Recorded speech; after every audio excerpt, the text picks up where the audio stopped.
This video is brought to you by Miniature Market. Thousands of board games, discounted prices, miniaturemarket.com. Hello my friends, it's the Game Boy Geek here. Today, we're going to be going to the chilly North Pole and we're going to be elves trying to furiously create the gifts that the kids have written letters to Santa about. We're going to be visiting the metal shop, the wood shop, the fabric shop, and then assembling everything together for these kids. This is a worker placement game for 2 to 5 players from Rio Grande Games. Now, I'm going to show you a little bit about this game and then I'll see you on the other side.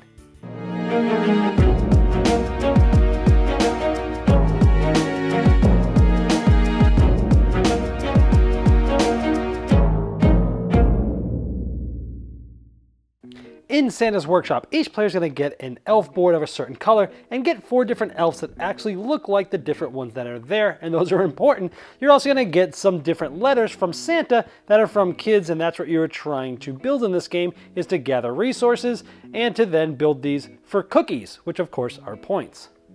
Now this is a worker placement game, so over the course of the game you're going to be going to different spots in Santa's workshop, and this is a pretty large 6-panel board like Ticket to Ride size. One of the places you can go here, and it's the only spot that multiple people can go, is you can go here and get 4 coal. Now coal gets held in your coal holder, but you max out at 6. You can upgrade it to get more later. I'll show you that later. Now each of the different factories, wood, fabric, and metal, you place a worker in one of these spots and you can either trade in 1 coal for 2 of that, or 3 coal for 3 of whatever shop you're in. It's the same types of spots depending on whether you're going for fabric, metal, or wood, and you turn those resources in and gather them from the supply and hold them. Now when you gather those, they have to go directly onto some of the things that you're working on. If you have an excess as to what's there, you must put them back in the supply. You can only use exactly what you can use at one time. Now if you don't want to take the time to make quality toys, you can go here and get up to 7 white plastic cubes. There's only 1 spot in that factory though. And again, you can place the white ones on any of the cubes that have a /white there. That'll help you get things done quicker, but let's just assume that at some point we got both of these done. Now even though we have the materials, they're not assembled yet. This one needs 2 assembly, this one needs 1, and you can only get assembly once something is ready to be assembled. So you can go to some of these spots and take 2 or 1 assembly. So a lot of these places, this can only be with 3 more players, this one's for 5 players. So you could, let's say we had gone here with one of our elves that we had not yet used this round, we would take those 2. And we could then finish the assembly on this item. Again, you can only place these or take them if you're able to place them. This one would be done. Normally you'd get 18 cookies. However, if you used a plastic, you would get 17. So it's worth a little bit less. Just like this one is worth 8 if I had used wood and fabric, but it's worth 6 if I used fabric and plastic once that one's done. When these are finished, they're just going to put all the stuff back into the supply. And this will go over on the right side of your board through assembled gifts over here. Now you can hold up to 5 gifts that you're trying to make, so you can go to one of these spots. This will allow you to get 3 more gifts. You can either pull from here, they get replaced immediately, or off the top, or you can go here, discard all 6, and put out 6 more, but you only get 2 of them then. That's getting new letters to Santa.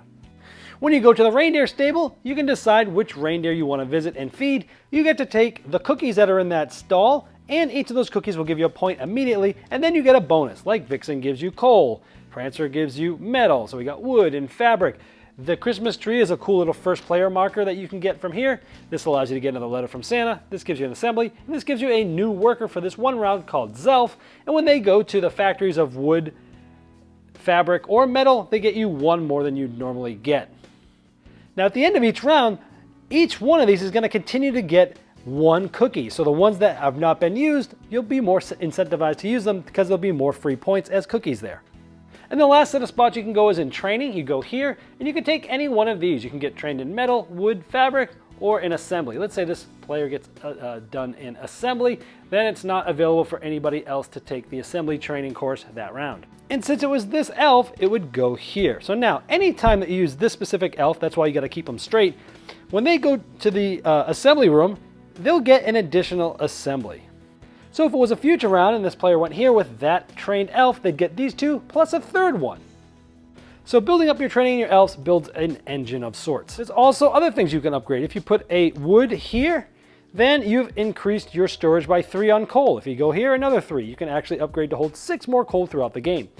If you place 2 metal cubes On the board where the sharpened tools section is, you can actually upgrade so that when you go and get coal, you'll get 2 more for a total of 6.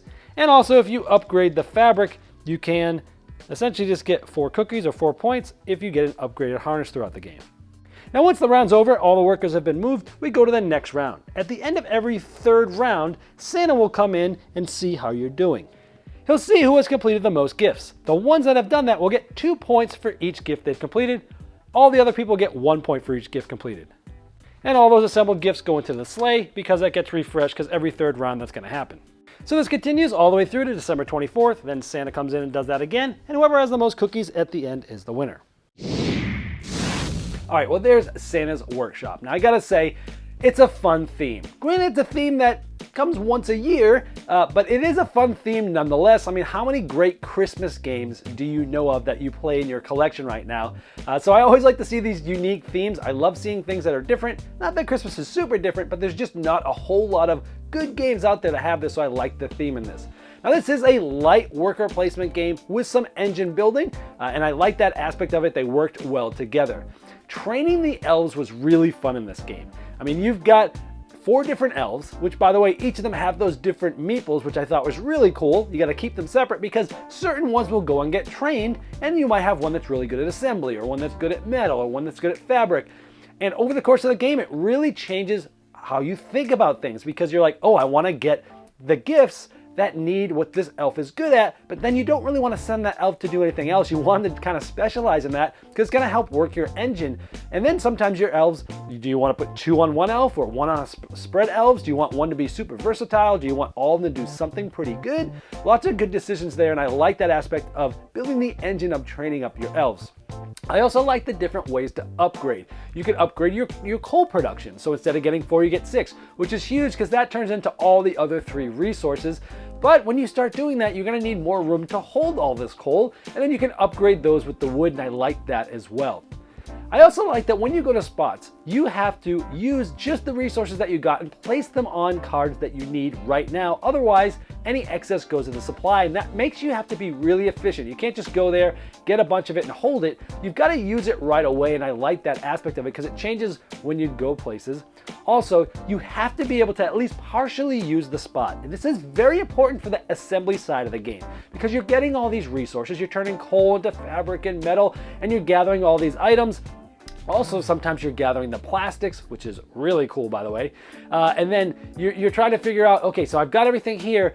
I need to go to the assembly now. And I think that's cool that you can't go there till after it's done because it kind of like takes this funnel and it pushes it right to the edge where there's a lot of tension of trying to get those assembly tokens because you can't get them until you've got all the fabric and the material for that. And I like that aspect because you can be like, I need to go to the assembly with this last elf to get this one done, but you know what? Nobody else has all their stuff, so I don't have to go there now. I could go there next turn and get it, and I'll go with this. And I like that it gives that another layer of subtle depth to the game. I love the scoring itself, how you can score maximum amount of points if you use all the proper materials, but if you cheap out and put plastics on there, you'll get less points. It's a way to get things faster done, which is cool because that end round scoring is cool. After the 3 different rounds, Santa comes through and sees who's done the most, and whoever's done the most gets 2 points, whoever hasn't gets 1, and it could be a big swing. Sometimes you'll be getting 10 points versus 4, which is not anything small to sneeze at. So I like how I had that end round scoring. It sort of sets things up in stages. You know, you might want to build right now at the end of the 2nd round, and you're like, you know what, I've got 1 more round to get all these done. Let me build some engine going and try for the big fireworks at the end of the 3rd round right before Santa comes. So I like that. That gives you, again, another little layer of depth. I also like the holiday surprise variant. I'll pretty much always play with this. After your first game, I would recommend throwing these in to give you a little different things. It changes the way the game plays. I didn't show it in the overview, but it does just add different events like, hey, your elves can't use their training this round, or this reindeer gives you an extra this, and so on and so forth. Anything I didn't like about the game?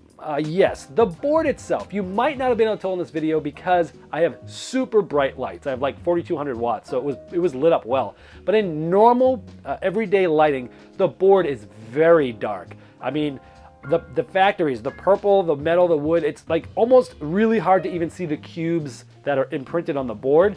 It almost seems like it was a mistake, either that or someone overlooked how dark the board was going to be. This is a Christmas theme. It should be light and vibrant. The board was very dark and unfortunately took a little bit away from the experience for us.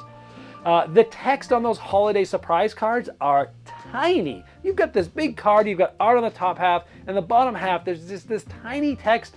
Why didn't they make the text bigger? I don't know, but it's definitely a detriment that nobody looked at this and thought to make that bigger, because there's definitely room for that. Now, at the beginning I said that this was a fun theme, and it is. But the downside to that is people are probably only going to want to play this one time a year. Not once, but like in a general time frame, which can be a negative, but it might be a positive too, because I was talking with my friend Greg after we played this last time, and we said, you know what, how many times do you play Lords of Waterdeep this year? Well, I know what my playing style is different from most, because I basically play games for reviews most of the year, but you know, maybe once or twice, and that's a game we really like. Well, how many times did you play this? Probably about the same, because when it comes to Christmas, we're going to make a point to play it because it's the only time of year you play it. So I don't think it's necessarily a bad thing, but it can be for some. And also, there's a decent amount of upkeep for the reindeers at the end of each round. There's no real easy built-in way to track, okay, well, which one did we go to? Because when you go to the reindeers, you just go to the spot at the bottom. And when you're trying to upkeep and put the cookies out, you're trying to figure out, well, which ones did we go to this round again? There should be some other token. I guess you could just use an extra cube or whatever, but there should have been some other token that when you go there, you place the token so that you know at the end of the round which one not to add the cookies to. Most of that is small nitpicky things. The board is the biggest thing. It really is a problem. They should fix this. But it wouldn't stop me from playing the game, and it wouldn't stop me from buying the game. But I just wish it was better. But overall, this is a very good game. Now, I would struggle to call this a gateway game. I would call this a next step game because of the differences of the subtleties of the depth here with the upgrading the different components, upgrading the elves, the timing of when to do things. It's definitely more going on than a normal gateway game. I wouldn't just bring this to my family on Christmas and say, let's play, because their brains might explode a little bit. Now, it is light. I would call it light going towards light medium. A next step game that's really good, surprised me well. This is a really good game from the worker placement standpoint. So if you're looking for a fun themed Christmas style game that's worker placement that's solid, this is it. That's Santa's Workshop. This video was sponsored by Miniature Market's Review Corner. The Review Corner features podcasts, video, and written game reviews by gamers for gamers. Miniature Market, the online gaming superstore. Thousands of board games, discounted prices. Check them out at miniaturemarket.com.